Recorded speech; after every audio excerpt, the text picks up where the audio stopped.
Bienheureuse et sainte obéissance qui donne la victoire à celui qui combat et lutte vaillamment contre les tentations. Sainte Thérèse de Lisieux était cette guerrière, cette combattante sur ce champ de bataille pour gagner la victoire. Son bouclier, la sainte obéissance. Ne pas aller à la messe le dimanche, c'est un exemple que je vous propose. C'est un péché mortel. Et pourquoi? Vous avez lu les saints, les docteurs de Ouais, l'Église. le catéchisme de Pour- l'Église catholique. Pourquoi Saint François de Sales dit ça, par exemple Il y a beaucoup d'autres. Oui. Euh, mais vous avez donné le mot, vous avez parlé de l'obéissance, en fait, vous avez donné la réponse. Tout péché est une désobéissance. Quel qu'il soit, tout péché. Oui, une désobéissance vis-à-vis de la loi naturelle, comme nous l'avons vu, qui a des normes qui sont universelles et qui sont irréformables. L'adultère sera toujours un péché, et on ne pourra jamais dire que ce n'est pas un péché. La messe le dimanche, ou la confession une fois par an, l'Église nous demande de nous confesser au moins une fois par an, et celui qui ne fait pas ne peut plus accéder à la communion. Et on pourrait parler de péché mortel. Pourquoi? Parce qu'il refuse de se quitter lui-même. Voilà, c'est tout. On revient tout au Non, mystère de la croix. le mystère de la croix, c'est le refus au fond de la conversion. C'est tout à fait ça, oui. Alors, pour revenir sur les normes dites liturgiques, comme la confession une fois par an, l'Église pourrait changer cela.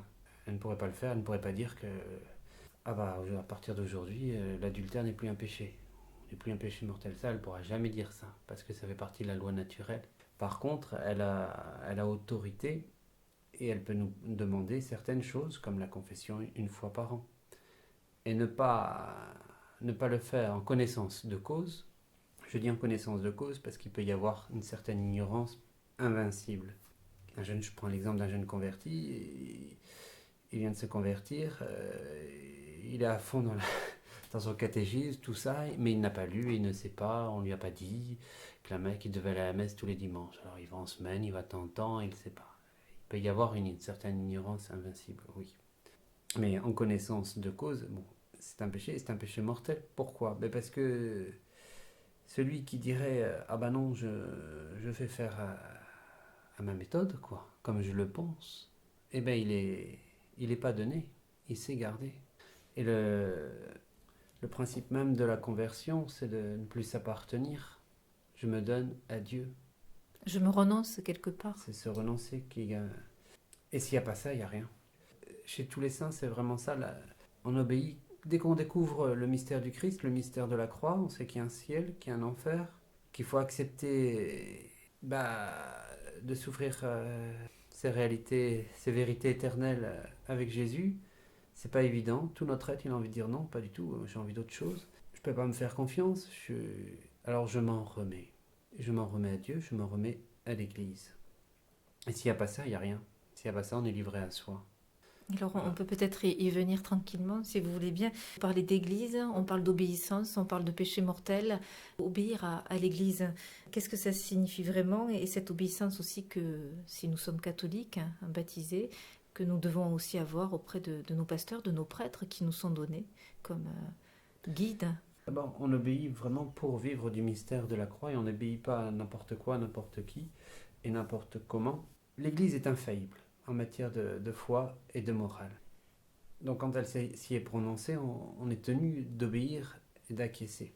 Même si on ne comprend pas. Et justement, on est plein de ténèbres, on a plein de choses en nous qui ne sont pas toujours très, très purifiées, donc on ne peut pas toujours tout comprendre. Et l'attitude, c'est justement d'obéissance, c'est d'accepter ce que dit l'Église et de dire, bon, il y a je comprends pas bien tel ou tel point, par exemple, que nous puissions démontrer l'existence de Dieu. L'Église dit qu'on peut démontrer l'existence de Dieu, que la raison humaine peut démontrer l'existence de Dieu. On peut ne pas la comprendre, et en même temps, l'attitude, c'est de dire, il y a un problème. C'est l'Église ou c'est moi? Ce sera moi. L'obéissance n'est pas quelque chose une négation de la raison humaine. Voilà. L'Église me dit que on peut démontrer l'existence de Dieu. Je ne comprends pas. C'est que j'ai un problème et je cherche et je me confronte et je découvre après par la suite ça. Enfin, c'est mon expérience, mais c'est l'expérience que tout chrétien peut faire. Et alors on découvre des lumières. Et on découvre, ah oui, effectivement. Et bon, c'est vrai pour ce point sur l'existence de Dieu, mais sur beaucoup d'autres points aussi. On obéit en matière de foi et de morale à l'Église. Cela ne veut pas dire pour autant que tout prêtre, tout évêque, voire même pape, dit la vérité. Non, on obéit à l'Église, on obéit au pape, on a une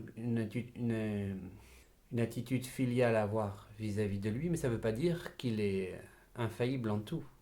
Il est infaillible quand il se prononce d'une manière solennelle et qui est précisée. Sinon, il peut dire des bêtises aussi. Et c'est pas lui qu'on suit, c'est le bon Dieu qu'on suit, c'est l'Église, à travers toute la tradition, à travers le magistère. On ne suit pas les cardinaux, les évêques, voilà, on ne suit pas un homme. Notre évêque... on suit le Christ. On doit avoir une attitude filiale parce que logiquement, ils doivent être porteurs de cette vérité, mais ça ne les rend pas infaillibles. Et de cette obéissance aussi eux-mêmes. Oui, et on a même le devoir de ne pas être d'accord quand on sent qu'il y a quelque chose qui n'est pas clair. Si votre curé dit des choses qui sont hérétiques, il ne faut pas le suivre, ça c'est sûr. Logiquement, il est là pour nous enseigner.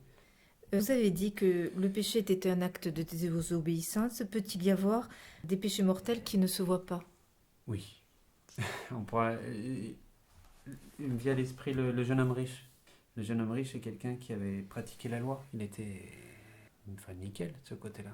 Irréprochable. Oui, et pourtant, il a choisi le chemin de la perdition. Pourquoi? Parce qu'il a mis une limite à l'amour, il n'a pas voulu aller plus loin, de ne pas obéir à cette mouvance de l'Esprit Saint qui nous demande de vivre la loi pour la grâce, finalement de refuser la grâce. Donc oui, il peut y avoir un péché mortel, que nous pourrons dire invisible et silencieux, qui ne fait pas de bruit.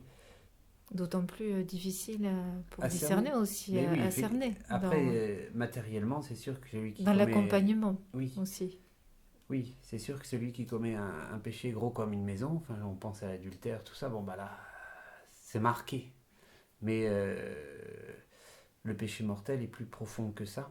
Il peut être très caché. Quelqu'un qui dit, non, je ferai ma volonté et non la volonté de Dieu, qui dit ça d'une manière lucide, tenace, ferme, c'est en soi un péché mortel. C'est le péché mortel. Et plein de lui-même.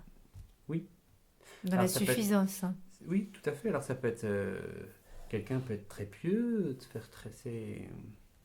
Vivre des sacrements, aller à la messe tous les dimanches, se confesser toutes les semaines. Oui, et malgré tout, il peut être aussi dans cet état de péché mortel. Oui, même en ayant cette attitude presque parfaite d'un chrétien vivant l'obéissance dans la vie sacramentelle de l'Église catholique. Mais tout à fait. On reprend par exemple sur la messe le dimanche, mais quelqu'un qui est en connaissance de l'Église dit ça, très bien, mais c'est sa façon de voir. Moi, donc on se rassure aussi, on peut se rassurer. Oui, on peut se rassurer, oui. Eh bien oui, on reprend l'exemple de l'obligation de la messe du dimanche, si vous voulez. Quelqu'un qui sait ça, qui sait que l'Église demande, Dieu demande à travers l'Église d'aller à la messe tous les dimanches, c'est un commandement, et qui se dit oui, bon, l'Église elle dit, mais moi je préfère que... Mais moi je pense que je ne vais pas y aller aujourd'hui, je ne vais pas y aller ce dimanche-ci, j'irai une autre fois, ou j'irai comme bon me semble.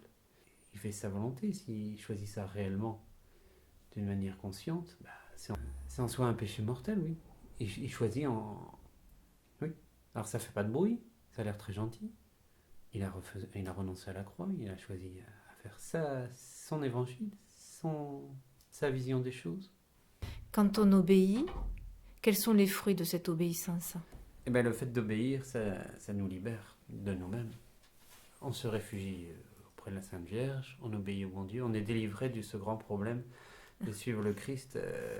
Comment on va faire? Non, on donne tout au bon Dieu et il va faire les choses, il va nous purifier au rythme qui nous convient, il nous donnera les grâces et les consolations qu'il nous faut, les épreuves adaptées et les grâces en convenance. Donc c'est une bonne nouvelle on est libre. Que vous nous annoncez. Oui, voilà, c'est à partir du moment où on obéit, on se débarrasse de soi et il ne reste plus que le bon Dieu. C'est le début de la joie. Et c'est la joie qui est... presque parfaite. Oui.